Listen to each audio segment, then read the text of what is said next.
هەڵبەتەوە کە زانین کە هەڵبژاردننی ئەنجومەنی پارێزگاکانی عێراق 16 مانگ بەڕێوە چوو بۆ دەنگدانی تایبەت و 18 مانگیش بۆ گشتی بەڕێوە چوو وەکە زانین کە لا ناوچە جێناکۆکەکان لە کورد دەنگێکی زۆری بەدەستێناوە بە تایبەتیش یەکێتی نیشتیمانی کوردستان بۆیە ئەمە لە تەوەری یەکەمی ئەمڕۆی پرۆگرامەکەمانە باز لە گرنگی سەرکەوتنی کورد لە ناوچە کوردستانیەکانی دەرەوە ئیدارەی هەرێمەکەین بۆ بەستەش میوانداری زۆر بەڕێز بورهان شێخ ڕەوفمان کردووە کە بەڕێزیان چاودێری سیاسین و ڕاستەخۆ لە ئەستۆدیبانی کورسادنی ساڵ لەگەڵماندان کاک بورهان سڵاو لەبەت بانیت باش بەیانیتان باش و سپاستان سپاس بۆ ئامادەبوونت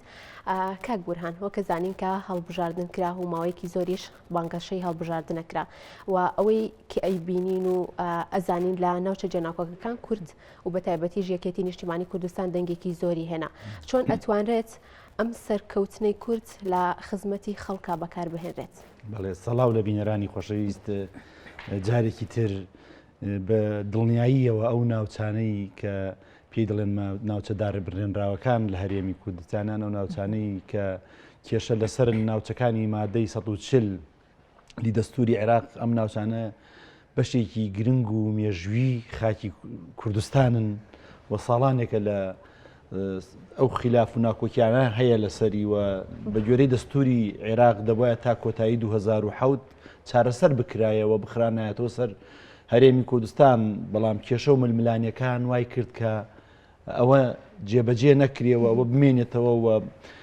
لەوەش خراپتر لە دوای 2005ەوە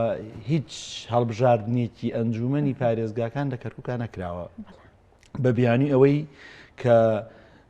تۆماری دەنگدەران کوردێکی زۆر لە ناوچەکانی ترەوە و هەندێک لە پێکهاتەکانی تری کەرکووک بەداخەوە هەندێک لایەنە هەمویان کورد تۆمەتبار دەکەن کە کوردیان لە سووریاوە هێناوە لە ئێرانەوە هێناوە لە تورکیاوە هێناوە دەیان هزار کورد هێنا و تەوازون تێکچووە لە شاری کەرکووکدا نەیانێشت بۆ ساڵانێکی درێژ هەڵبژاردن لە کەرکووکدا بکرێ بەڵام خۆشبەختانە ئەم جارەکە هەڵبژاردننی پارێزگاکان لە عێراقدا دیاری کرایەوە بە هەوڵی یەکێتی نیشتیمانی کوردستان بە هەوڵی سەرۆک باڤڵ جەلال تاڵەبانی فراکسیۆنی یەکێتی نیشتیمانی کوردستان لە ئەنجومەنی نوێنەرانی عێراق تیمی وزاری یەکێتی لە بەغدا توانرا لە یاسای نوێی هەموارکراوی هەڵبژاردننی ئەنجومەنی پارێزگاکانی عێراقدا فەرز کرا کە دەبێت لە کەرکووکیش هەڵبژاردن بکرێەوە لایەنە نەیارەکان بەوە شەوە نەوەستان کەوا بڕیارەکە دەرچوە بکرێت چون لە محکەمەی ئیتیحادیش سکاڵایەکی تریان تۆمار کرد کە ئەمە ناحەقیە و سجیلەکە وایە ئەو شتانەی کە پێشتر باسم کرد محکەمەی ئیتیحادی سەیری داواکانی کرد و چەند جەلسەیەکی کرد و ئاخر سیرکردنیان لە 12 ئەم مانگی ڕابردووەدا بوو کە لەبەر بنەمابوونی داخوازیەکانیان داواکانی ڕەت کردەوە و بڕیاریدا کە هەڵبژاردن لە کەرکووکی شاب کرێمە سەرکەوتنێکی گەورە بوو بۆ ئەو ناوچانم ئەوەی ئێستا کرا خۆشبەختانە هەڵبژاردن بەڕێوە چوو سەر ڕای ئەوەی بە تایبەتی تر لە کەرکووک لە 6 ساڵی ڕابردوودا و لە دوای ئەحداسەکانی 16 ئۆکتۆبەری 2017 کورد نەپارێزگاری لاما کورد نەهێزی ئەمنی لەو ناوچانەما فشارێکی گەورە لەسەر کورد بوو بە هەموو پێکهاتەکانیەوە بەسەر جوتیارەکان لە گوندەکان بەڕێوەبەری زۆری فەرمانکان کە لە بەشی کورد و هەموو دەرنان سەر ڕای ئەوەش کورد بەرگی هەموو ئەو فشارەی کرد و ئەم جارەش خەڵکی کەرکووک و ناوچە جێناکۆکەکانی تری کوردستان لە خانەقین و بەدرەوجەسانەوە لە قورماتووەوە لە کەرکووکەوە لە بە هەموو تەوابعەکانیەوە لە مەخمور لە ناوچەکانی دەشتینەوە کورد جارێکی تر بە بەرپرسیارەتێکی مێژووە چوونەوە سەر سندوقەکانی دەنگدان و دەنگیاندا کە هێشتا کورد سەر ڕای هەموو ئەو درۆدە لە سۆفی شاڵانەی کە کرا سەر ڕاوەی کورد بە یەک لیست نەچوو هەڵبژاردنەکان بەڵام نەتیجەکان و ئەم کامەکان دڵخۆش کرد. باشە کاک بورهان هەڵبەت زانین کە خۆشبەختانە کورد لە تەواوی ناوچە جێناکۆکان ناوچەکە شەوێستەرەکان جارێکی دیکە کوردبوونی خۆی سەلماند لەم دەنگداندا ئەوە سەرمێنراکە و ناوچانە بەڕاستی ناوچەی کوردستانین ئەم هەڵبژاردنە بە شێوەیەکی گشتی و بەدەستهێنانی زۆرینەی دەنگەکانی کورد چ پەیامێک بە دیاریکراوی لە خۆ دەگرێت؟ بەڵێ پەیامگەلێک بە دوای خۆیدا دەهێنی ئەم ئاکامانەوە دەبێت خوێندنەوەی وردی بۆ بکرێ بۆ پێکاتەکانی تر لە کەرکووک و ئەو ناوچانەدا یعنی کورد سەرڕای ئەو فشارە زۆری کە لە سەری بووە هێشتا زۆری نن لەو ناوچانەدا و بۆ ئەوانشی کە لە ناو خۆدا کە پابند نەبوون بە یەک لیستی و یەکدەنگی کوردەوە و هەندێک لایەن بەداخەوە بوون بەهۆی ئەوەی کەەوە کورسیش خەسار بکە و دەنگی بە فیڕۆ بچێ ئەمانە نەیانتوانی ئەو پیلانانەی تر بەلا ئیرادی خۆیان بێ هاندرابن بە هەر ڕێگەیەکی تر بێ بە ئاکە ئەنجامەکانیان نەگەیشتن و دەنگی حەقجارێکی تر سەرکەوتەوە و ئەوەی گرنگە بۆ ئەم قۆناغی ئێستا دوای هەڵبژاردنەکان کۆتایی بانگەشی هەڵبژاردن هات گەڕانەوەیە بۆ سەر مێزی و توێژ و دانوساند و سازان لەگەڵ پێکاتەکانی تردا و بە تایبەتی تر کە یەکێتی نیشتیمانی کوردستان حیزبی مامجەلالە و مامجەلال بخۆی خاوەنی دروشمی چەپکە گوڵەکەیە ئەو چەپکە گوڵی کە مامجەلال نەخشەی ڕێگەکەی دانابوو کە بێ هەموو پێکاتەکانی ئەو ناوچانە و بە تایبەتی تر لە هەمویان کەرکووک دەبێ هەموو بەشدار بن لە بەڕێوەبردننی ئەو شارداوە کەس پەراوێز نەکرێ ئەمە وا لە یەکێتی نیشتیمانی کوردستان دەکا ئەو متمانە گەورەیەی کە خەڵکی ئەو ناوچانە جارێکی تر بەم هێزە تێکۆشەی دایەوە کە ئەرکی قورس کردووە لە ئاست ئەو بەرپرسیارەتیە گەورەدا بێ بۆ ریفۆرم و چاکسازی لە بەڕێوەبردننی ئەو ناوچانەدا بۆ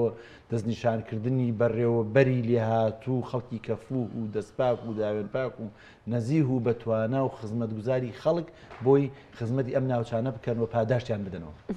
باش کاک بورهان ئاماژت بۆ کردکە لە هەڵبژارنەکاندا کورد بە یەک لیستدانە بەزیەوە بەڵام لە ئێستا ئازین کە کورد بێکەیەکی گرنگی هەیە لەو ناوچانەیە ئەتوانین بڵین چۆن ئەتوانرێت کە هەموو کورد لەو منتیقانە لەو ناوچانە هاودەنگ و هاو هەڵوێست بن بۆ ئەم سەرکەوتنە بتوانێت کە ئامانجەکانیان بەدی بهێنێت و دەسەڵاتی خۆسەپێنیش لەو ناوچانایانە مێنێت. بەڵێ ینی کە دەڵێن بە یەک لیستدانە بەزی ئەگەر بە یەک لیست وایە ئێستا پێکەکەی کورد زۆر بەهێزە بوو دەکرا و دەتوانرا لەوانەیە هەر بە لیستی کورد بەبێ هەرچەندە ئەوە سیاسەتی یەکێتی نیشتیمانی کوردستان نیە بە تایبەتیوی کوردیش کە پێکاتەکانی تر لە کەرکووکوواندا پەراوێز بخاوە ئەو ڕێبازەی کە مامجەلال دایناوە چەپکە گوڵ و بەشداریکردنی هەمان ئەوە هێنە بەڵام بۆ و توێژ و دانووسانکردن پێگەی کورد بەهێزترە بوو ئەگەر خۆی هەشت کورسی بواە نوێی بواە مەسەرەن لایەنەکانی زووتر دەهاتنە ژێربار بۆ ڕێکەوتن بەڵام ئێستا مووقفی کورد پێویستی بە دەنگی خۆی ئەوەی تا ئێستا ئینکراوە لە واستدانێ بە تەنیا خۆی بتوانێت حکوومەتی خۆجیایی لە کەرکووکدا پێک بهێنێ دەبێ تەفاهم و سازان لەگەڵ پێکاتەکانی تردا بکات مەبەستمان لەوە ئەوەیەوە ئێمە ئەگەر ئاوڕێکیش بۆ ڕابردوو بدەین و ئەزمونێکی گرنگمان لە مێژووی نوێی کورد و حکومڕانی و بەتایبەتی تر لە عێراقی نوێدا هەیە ئەوەیە کە ئەو قۆناغ و وێستگانەی کە کوردی یەکدەنگ بووە بە تایبەتی لە عێراقدا زۆر دەستکەوتی گەورەی بەدەستێناوە چی لە نووسینەوەی دەستوری عێراقدا کە ئەگەر کورد بە یەک تیم بەشداری کرد سەرکردە گەورەکانی کورد و بەڕێوەبەرایەتی مامجەلال کاتی خۆی تواندا مادەی 140 و هەموو ئەو دەستکەوتە گرنگانی کە خەڵک بەروبوومەکەی خوا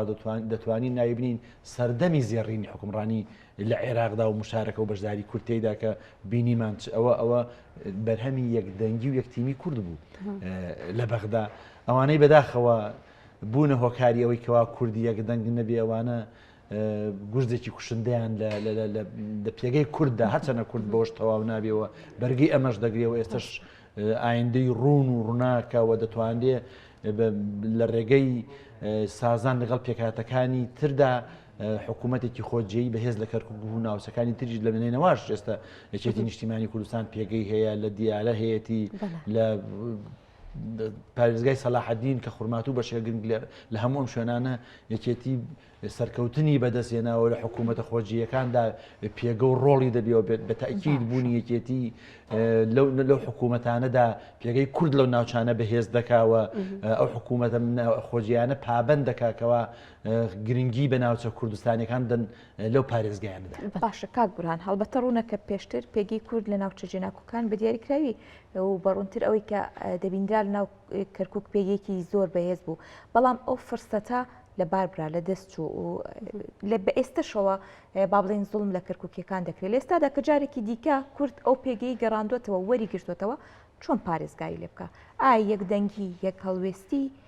با بڵێن چارەسەری ئەم گرفتە دەکات یاخود لە پاڵ ئەوەدا پێویستە هەنگاوی دیکە هەبێت بۆ ئەوەی جارێکی دیکە کورد با بڵێن ئەو پێگەی لاواز نکاتەوە. بڵێ ئەوەی ئێستا بینیمان و ئاکامانی کە لە هەڵبژارنەکاندا دەرچووە سەر ڕای نەبوونی یەک لیستی ئەوانە ئێستا تر واقعێکی نوێ هاتوۆتە ئاراوە واقعەکە ئەرکێکی مێژووی دەخاتە سەر هەموو لایەنەکان و بە تایبەتی ئەوانەی کە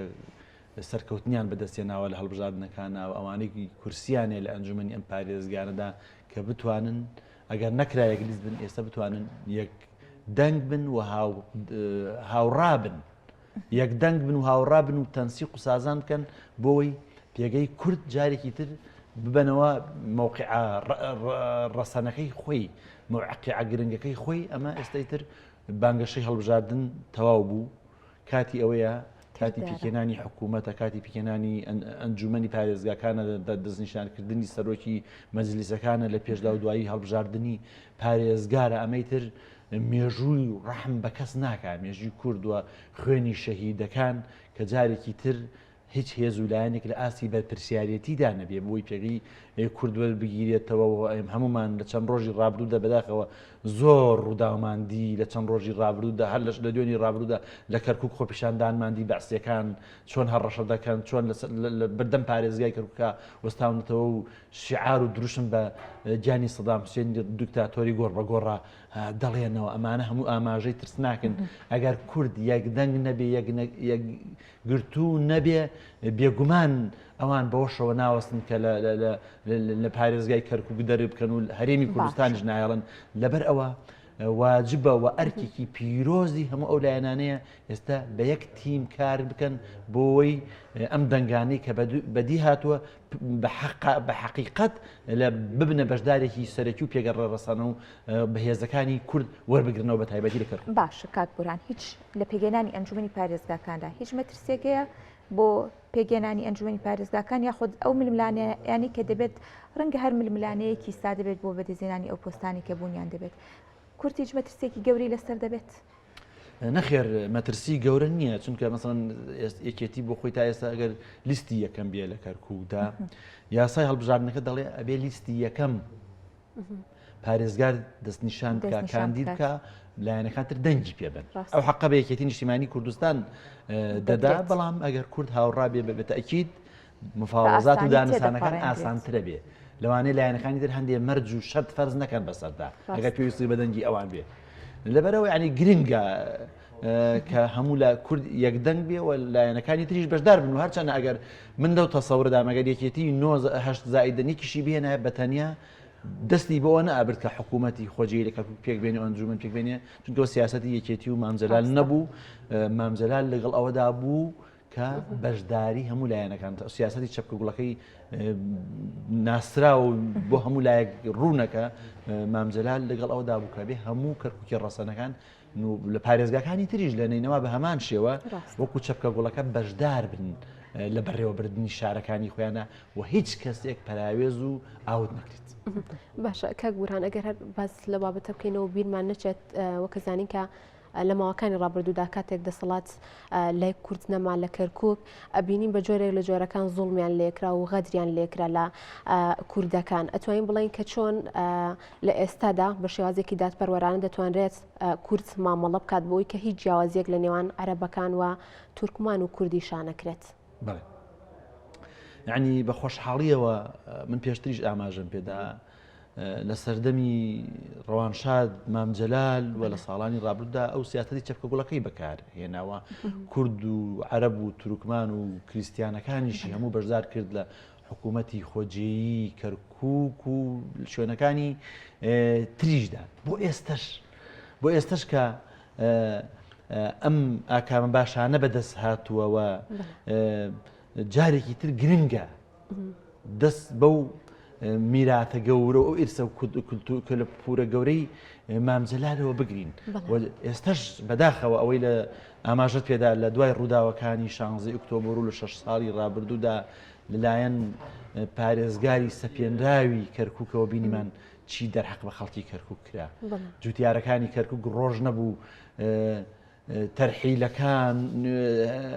دەهەزاریەکان ئەوەی عەرەبیان دەڵێن ئەوانەی کە لە جنوبەوە هێنرابوون و کە بە مادەی ١٤ گەڕابوونەوە بە شوێنی خۆیان جارێکی تر ئەیان هێنایە ئەوەی کردنە سەر زەوی جوتیارەکان بڕۆن داگیری بکەن. کتابەکانی هەموو ڕۆژێک کتابی دەکرد بۆ دام و دەستگاکانی جێش لە کەرکووکدا، ئەی بڕۆن فڵانە کەرکووکە فلانە گەڕک لە کەرکووک ئەمە تەجاوزە و سەرپێچیە بڕۆن خەڵکەی دەرکەن و تەختیکەنەوە. یعنی لە هەمان کاتدا دەیان گەڕکی عەرەب و خەڵکی تریش لە کراوە تەجاوزەوە دەنگی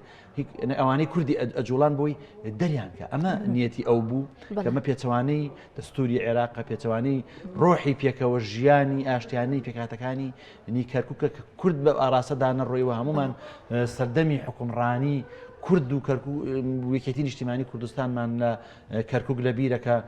هەموو پۆستەکانی کەرکووک دابشکراوە بەسەر پێکاتەکاندا مەسەڵەن ئەگەر پارێزگار کورد بوو سەرۆکی ئەنجومەنی پارێزگار لە پێکاتی تورکمان بوو جێگیری پارێزگار ئەم ڕاکانەی کە ئێستا بە وەکالەت بۆ پارێزگار جێگیری پارێزگار بوو لە هەموو دام و دەستگا ئەمنیەکانە نا هەموو حیسێ پێکاتەکان دیاریکرا بوو لە هەموو شەریکەی ناوت لە غازی شیمالا لە دام و دەستگاکانی ترا هەمویان جێگەکان کرا بەڵام بەداخەوە ئەوان بە پێچەوانەی ئەوەوە بە پێچەوانەوە تەسەڕوفیان کرد پاڵی کوردیان نادەریکەن هەموو دام و دەستگاگرنەکانی کەرکووک دەست کورد سەنرایەوە زۆربەی بەڕێوەبەرە گشتیەکان دام و دەستگا ئەمنیەکانی چی بەدەستی کوردەوە نەما یعنی بەداخ ئەوان زۆر بە پێچەوانی ئەو ڕۆحی پێکەوە ژیانی کە یەکێتی نیشتیمانی کوردستان و سیاسەتی مام جەلال بوو ڕفتاریان کرد لە کەرکووکدا بە خاڵێکی تری گرنگ کە دەمەوێت ئاماژەی پێ بکەم لە شەڕی تیرۆریستانی داعشا بوو ئەوە پێشمەرگەکانی کورد و یەکێتی نیشتیمانی کوردستان بوون زیاتر لە 1000 شەهیدیاندا بۆ پاراستنی کەرکووک بە هەموو پێکاتەکان نەک بڵێن ئەمە کووردە ئەمە تورکمانە عەرەب بۆ هەموو کەرکووکەکان ئەگەر پێشمەرگەکانی یەکێتی نەبوونایە کەرکووکی وەکو مووسڵ و وەکو تکریت و ڕمادی دەبوو بە وێرانە و خەڵقی لەلایەن داعشەوە دەکرا بەستەبایە و دەبرا ئەمانە هەموو